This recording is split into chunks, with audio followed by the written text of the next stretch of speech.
Hi students, 10th standard maths, exercise 1.4, question number 11. The distance S an object travels under the influence of gravity in time t seconds is given by S of t equal to 1 by 2 gt square plus at plus b, where g is the acceleration due to gravity, a, b are constants. Verify whether the function S of t is 1 to 1 or not. புவியீர்ப்பு விசையின் காரணமாக t வினாடிகளில் ஒரு பொருள் கடக்கும் தூரமானது s of t equal to 1 by 2 gt square plus at plus b என கொடுக்கப்பட்டுள்ளது. இங்கு a, b ஆகியவை மாறிலிகள். g ஆனது புவியீர்ப்பு விசையின் காரணமாக ஏற்படும் முடுக்கம். s of t ஆனது ஒன்றுக்கொன்றான சார்பாகுமா என ஆராய்க. ஜென்ரலாகவே ஒரு ஃபங்க்ஷன் 1 to 1 ஃபங்க்ஷனாக இருக்கணும் அப்படின்னா இந்த கண்டிஷனை சாட்டிஸ்ஃபை பண்ணாவே போதும் அப்படின்னு புக்லேயே பார்த்தீங்கன்னா ஒரு கண்டிஷன் கொடுத்துருக்காங்க. அந்த கண்டிஷன் பாருங்க, if for all a1, a2 belongs to capital A, f of a1 equal to f of a2 implies a1 equal to a2. இந்த கண்டிஷனை சாட்டிஸ்ஃபை பண்ணுற ஃபங்க்ஷன்ஸ் எல்லாமே பார்த்தீங்கன்னா 1 to 1 ஃபங்க்ஷனாக தான் இருக்கும். அதாவது f ஆஃப் a1க்கு பதிலாக நம்ம x1 கூட எடுத்துக்கலாம். f of x1 equal to F of x2 அப்படின்னு இந்த மாதிரி ஒரு கண்டிஷன் நம்ம எடுத்துக்கும் போது நமக்கு இதிலிருந்து ஆன்சர் பார்த்தீங்க அப்படின்னா x1 ஈக்குவல் டு x2 அப்படின்னு கிடைக்கும். இப்படி கிடைச்சது அப்படின்னா அந்த ஃபங்க்ஷனை 1 to 1 ஃபங்க்ஷன் அப்படின்னு சொல்லுவோம். சப்போஸ் இப்படி கிடைக்கல, இல்லை இது கூடவே சேர்ந்து வேற ஏதாவது டேர்ம்ஸ் கிடைச்சது அப்படின்னா அதுவும் 1 to 1 கிடையாது. So F of x1 equal to F of x2 அப்படின்னு நம்ம அப்ளை பண்ணும்போது x1 ஈக்குவல் டு x2 அப்படின்னு இது மட்டும் கிடைச்சாதான் 1 to 1 ஃபங்க்ஷன் அப்படின்னு சொல்லுவோம். சப்போஸ் இது கிடைக்கல அப்படின்னா 1 to 1 கிடையாது. இதோட சேர்த்து வேற ஏதாவது கிடைச்சது அப்படின்னாலுமே அது 1 to 1 கிடையாது.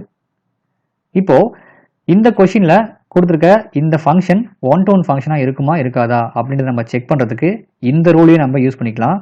இப்போ இங்கே பார்த்தீங்கன்னா எஃப்க்கு பதிலாக எஸ் கொடுத்துருக்காங்க, எக்ஸுக்கு பதிலாக டி கொடுத்துருக்காங்க. ஸோ இங்கே நம்ம S of t1 equal to S of t2 அப்படின்னு எடுத்துக்கணும். அதாவது S of t1 equal to S of t2 அப்படின்னு எடுத்துக்கணும். which implies that நமக்கு என்ன மாதிரியான ஆன்சர் கிடைக்கணும் அப்படின்னா t1 ஈக்குவல் டு t2 அப்படின்னு கிடைக்கணும். So t1 equal to t2 அப்படின்னு கிடைச்சது அப்படின்னா கொடுத்துருக்க இந்த ஃபங்க்ஷன் 1 to 1 ஃபங்க்ஷன் அப்படின்னு சொல்லலாம். Suppose t1 equal to t2 கிடைக்கல அப்படின்னா அது 1 to 1 கிடையாது. By chance t1 equal to t2 கிடைச்சிட்டு அது கூடவே வேற ஏதாவது எக்ஸ்ட்ரா வேல்யூஸ் கிடைச்சாலும் அதுவும் 1 to 1 கிடையாது. ஸோ இந்த ஃபங்க்ஷன் 1 to 1 இல்லையா அப்படின்றத செக் பண்ணி பார்த்துடலாம். ஸோ இதோடைய சொல்யூஷன் பாருங்க, given that s of t equal to 1 by 2 gt square plus at plus b அப்படின்னு ஒரு ஃபங்க்ஷன் கொடுத்துருக்காங்க. இப்போ இந்த ஃபங்க்ஷன் 1 to 1 ஃபங்க்ஷனாக இருக்குமா இருக்காதா அப்படின்றத செக் பண்ணுறதுக்கு மேலே இருக்க இந்த கண்டிஷனை நம்ம யூஸ் பண்ணிக்கலாம். அதாவது f of a1 equal to f of a2 implies a1 equal to a2 அப்படின்னு நமக்கு கிடைக்கணும். விச் மீன்ஸ் இங்கே எஃப்க்கு பதிலாக எஸ் கொடுத்துருக்காங்க, இந்த ஏவுக்கு பதிலாக டி கொடுத்துருக்காங்க. யூஸ்வலாக ஃபங்க்ஷனுக்குள்ளே பார்த்தீங்கன்னா எக்ஸ் இருக்கும், பட் இங்கே பார்த்தீங்கன்னா ஒரு சேஞ்சுக்காக ஏ அப்படின்னு கொடுத்துருக்காங்க. நம்ம எஃப்க்கு பதிலாக எஸ் அப்படின்னு எடுத்துக்கலாம், இந்த ஏவுக்கு பதிலாக டி அப்படின்னு எடுத்துக்கலாம். So let S of t1 is equal to S of t2. So இந்த கண்டிஷன் நம்ம எடுத்துக்கும் போது நமக்கு ஃபைனல் ஆன்சர் பார்த்தீங்கன்னா t1 ஈக்குவல் டு t2 அப்படின்னு கிடைக்கணும். t1 ஈக்குவல் டு t2 கிடைக்குதுன்னு செக் பண்ணி பார்த்துடலாம்.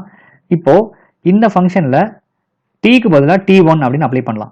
அப்போ என்ன கிடைக்கும் பாருங்க, 1 by 2 g t1 square plus a t1 plus b is equal to right சைடில் பார்த்தீங்கன்னா s ஆஃப் t2 இருக்குது.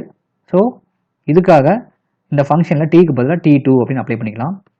1 by 2 g t2 square plus a t2 plus b. இப்போ இந்த ரெண்டு சைட்லையுமே பார்த்தீங்கன்னா பிளஸ் b காமனாக இருக்குது. ஸோ இந்த பிளஸ் b இந்த பக்கம் வந்தால் மைனஸ் ஆகும், அதர்வைஸ் இந்த b இந்த பக்கம் வந்தாலும் மைனஸ் ஆகும். ஒரு b ப்ளஸ் ஆகும், ஒரு b மைனஸ் ஆகும் இருக்கும்போது கேன்சல் ஆகிடும் இல்லையா, அதுக்கு டேரெக்டாகவே இங்கேயே கேன்சல் பண்ணிக்கலாம். ரிமைனிங் டேர்ம்ஸ் பார்த்தீங்கன்னா 1 by 2 g t1 square plus a t1 is equal to 1 by 2 g t2 square plus a t2. So இப்போ நெக்ஸ்ட் ஸ்டெப் என்ன பண்ணோம் அப்படின்னா இந்த ரைட்ஸில் இருக்க எல்லா வேல்யூவையும் நம்ம லெஃப்ட் சைடுக்கு மூவ் பண்ணிக்கலாம். So 1 by 2 g t1 square, இந்த 1 by 2 g t2 ஸ்கொயர் இந்த பக்கம் வரும்போது மைனஸ் ஆகிடும். 1 by 2 g t2 square plus a t1 minus a t2. So இந்த a t2 இந்த பக்கம் வரும்போது மைனஸ் ஆகிடும் இல்லையா, a t2 equal to 0 because இங்கே இருந்த எல்லாமே லெஃப்ட் சைடு மூவ் ஆயிடுச்சு. இப்போது இந்த டூ டேர்ம்ஸில் பார்த்தீங்க அப்படின்னா 1 by 2 g பார்த்தீங்கன்னா காமனாக இருக்கும். ஸோ 1 by 2 ஜியை நம்ம வெளியே எடுத்துடலாம். எடுத்துட்டோம் அப்படின்னா t1 square minus t2 square அப்படின்னு இருக்கும். ப்ளஸ் இது ரெண்டுலையும் பார்த்தீங்கன்னா a காமனாக இருக்குது. ஸோ ஏவை காமனாக வெளியே எடுத்துடலாம். எடுத்துட்டோம் அப்படின்னா t1 minus t2 which is equal to 0 அப்படின்னு கிடைக்கும்.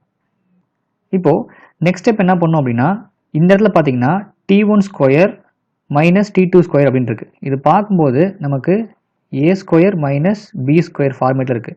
a square minus b square format என்ன அப்படின்னா a plus b into a minus b. So இந்த ஃபார்மில் இதை நம்ம சேஞ்ச் பண்ணோம். 1 by 2 g into t1 plus t2 into t1 minus t2 plus remaining terms a into t1 minus t2 is equal to 0. இப்போ இந்த entire terms ஃபுல்லா பார்த்தீங்க அப்படின்னா ரெண்டுலையுமே காமனா t1 minus t2 t1 minus t2 அப்படின்னு இருக்கு. ஸோ t1 minus t2 காமனா வெளியே எடுத்துடலாம். t1 minus t2. ஸோ அதை வெளியே எடுத்துட்டோம் அப்படின்னா remaining terms 1 by 2 g t1 plus t2 t1 plus t2 plus இதில் பார்த்தீங்கன்னா t1 minus t2 காமனாக வெளியே வந்துருச்சு இல்லையா, அப்போ ரிமைனிங் இங்கே a மட்டும்தான் இருக்கும் ஈக்குவல் டு 0. இப்போ இங்கே பார்த்தீங்கன்னா இது வந்து ஃபேக்டர் மாதிரி இருக்குது. t1 minus t2 into half g t1 plus t2 plus a அப்படின்னு இருக்குது.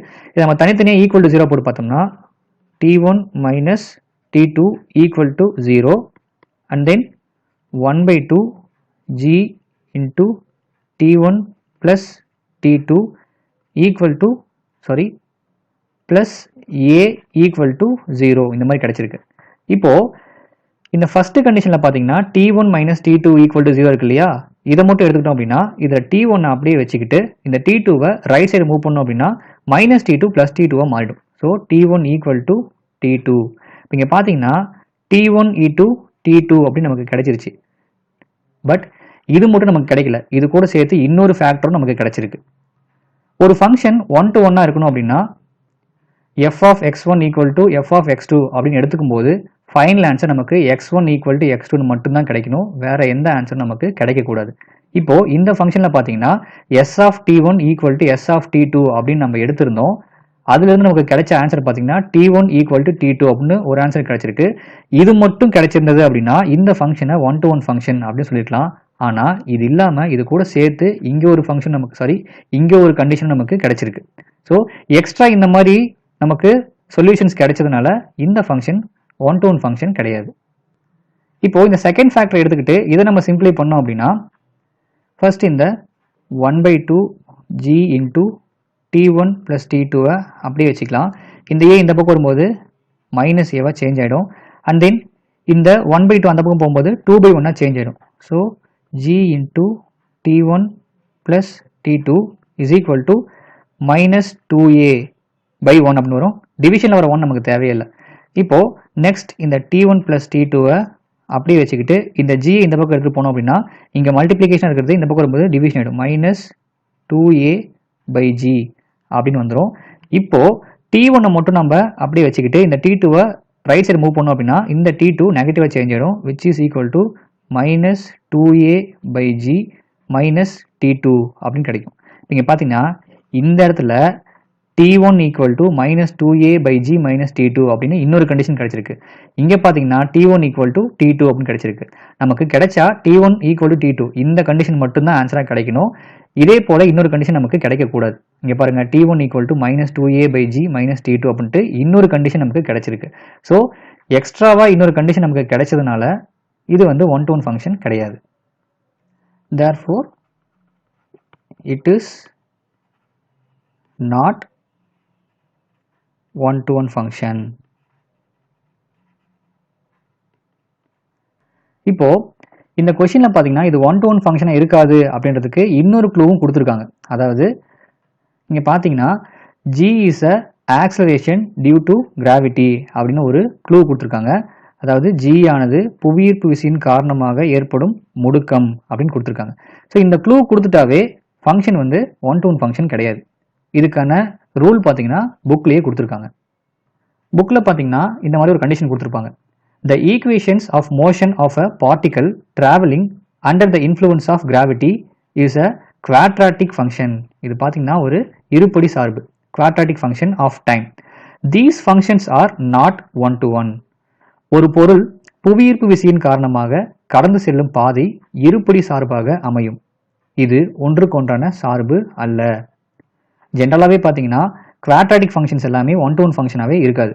ஸோ இந்த கொஸ்டின்லையும் பார்த்தீங்கன்னா ஒரு குவாட்ராட்டிக் ஃபங்க்ஷன் தான் நமக்கு கொடுத்துருக்காங்க. குவாட்ராட்டிக் ஃபங்க்ஷன் அப்படின்னா ஹையஸ்ட் பவர் 2 அப்படின்னு இருக்கும். ஸோ இந்த கொஸ்டினில் பார்த்தீங்கன்னா நமக்கு குவாட்ராட்டிக் ஃபங்க்ஷன் கொடுத்ததுனால குவாட்ராட்டிக் ஃபங்க்ஷன்ஸ் அதாவது இருபடி சார்பாக கொடுத்ததுனால இது வந்து நமக்கு ஒன் டு ஒன் ஃபங்க்ஷன் கிடையாது. ஜென்ரலாகவே பார்த்தீங்கன்னா எல்லா குவாட்ராட்டிக் ஃபங்க்ஷனுடைய கிராஃபும் பார்த்தீங்கன்னா பேரபோலிக் ஃபார்மில் இருக்கும், அதாவது பரவளைய வடிவில் இருக்கும். ஸோ இந்த கொஸ்டினில் நமக்கு குவாட்ராட்டிக் ஃபங்க்ஷன் கொடுத்ததுனால இதோடைய கிராஃபும் பார்த்தீங்கன்னா நமக்கு பேரபோலிக் ஃபார்மில் தான் இருக்கும். அது மட்டும் இல்லாமல் புவியீர்ப்பு விசையின் காரணமாக t வினாடிகளில் ஒரு பொருள் கடக்கும் தூரம் அப்படின்ட்டு தெளிவாகவே இங்கே கொடுத்துருக்காங்க. ஸோ இதுக்கான கிராஃப் எப்படி இருக்கும் அப்படின்னா ஃபர்ஸ்ட் இந்த மாதிரி எக்ஸ் ஆக்சிஸ் ஒய் ஆக்சிஸ் எடுத்துக்கலாம்.